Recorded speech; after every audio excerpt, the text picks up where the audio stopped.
Hey, this is Jürgen Rasmussen. Welcome to the Provocative Hypnosis blog. Today's topic is about coaching, change work, psychotherapy, hypnotherapy with friends and family members. Is this a good idea?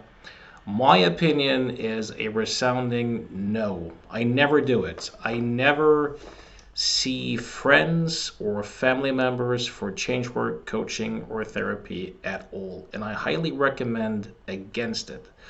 Also, if you happen to be a person who wants to make any change in your life, and if you happen to have a family member who is a therapist or a coach, I would highly recommend not working with that particular person. Now, here's why. There's several reasons why. First of all, and there used to be a psychiatrist by the name of Thomas Szasz. He was the most famous critic of psychiatry in the world. But he used to say that a friendship is two people who have agreed to uphold each other's mythologies. And while neither Thomas Szasz nor I would think that that's all there is to a friendship, there is something to it. Meaning, very often in friendships, there is this kind of complicit deal of, I'm going to help you, I'm going to help reinforce and provide supply for your self-concept, identity, how you want to see yourself, and you're going to kind of do the same thing with me. And as long as we both do that, we kind of remain friends, right? The tricky thing is that what we call psychotherapy, hypnotherapy, coaching, very often to help people change, you kind of have to challenge those things, right? So the problem, if you're seeing a family member or a client, or a family member or a friend as a client, is that they will, first of all, friends and family members are often competitive. They will often compete with you, and they see you as their brother or their sister or as their father. They don't necessarily see you as a competent professional, right? And they may very often have a fear of revealing things, of being vulnerable, of really speaking their mind, due to a fear that you might use it against them later, or that it might damage how you see them, or that it's gonna, or that whatever they tell you might somehow damage the relationship. And that's very often going to cause people to hold back.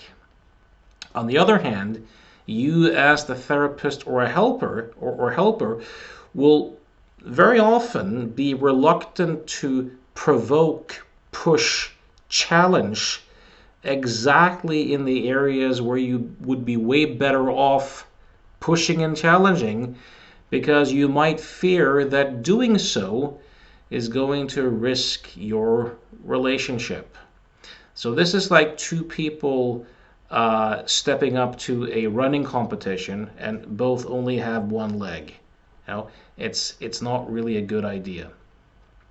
Also, consider this: a therapeutic or change work conversation is a conversation designed for change, to change something, right? It's different than social conversations, friendships, where people look to be heard and seen and to validate and to kind of reestablish their connection.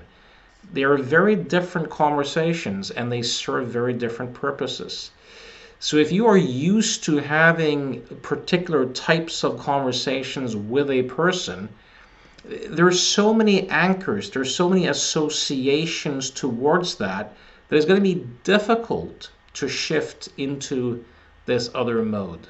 So I highly recommend that if you have a family member or friend who's struggling, send them to someone else. Send them like to me, for example, or someone else that you trust or who's competent. You'll likely make life better both for yourself and for the other person.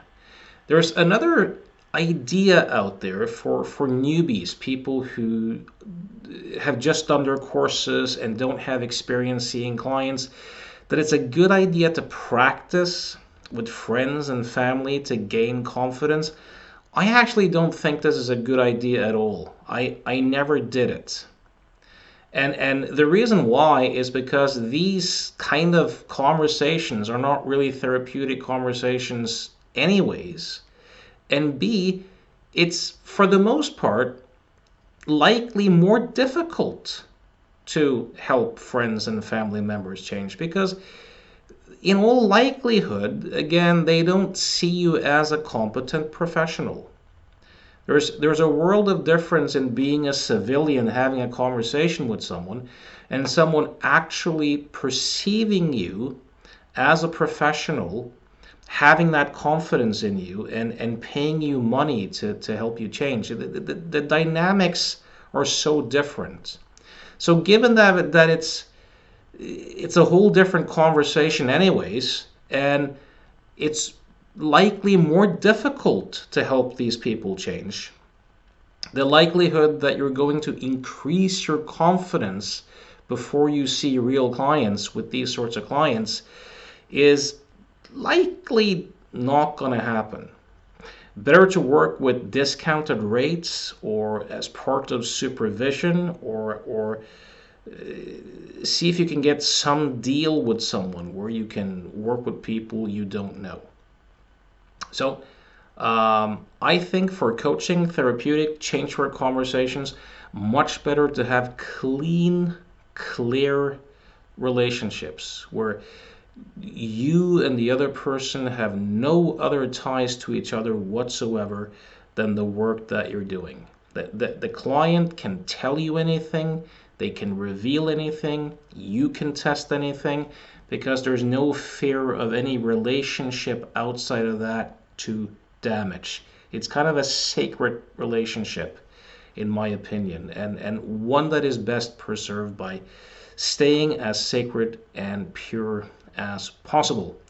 So that's my take on that topic. As always, if you find my ideas to resonate and you would like to book a session with me to see if we might be compatible in helping you change something, you can reach me at provocativehypnosis.com. I also do mentoring for psychotherapists, and I help people who are stuck on their meditation journeys as well.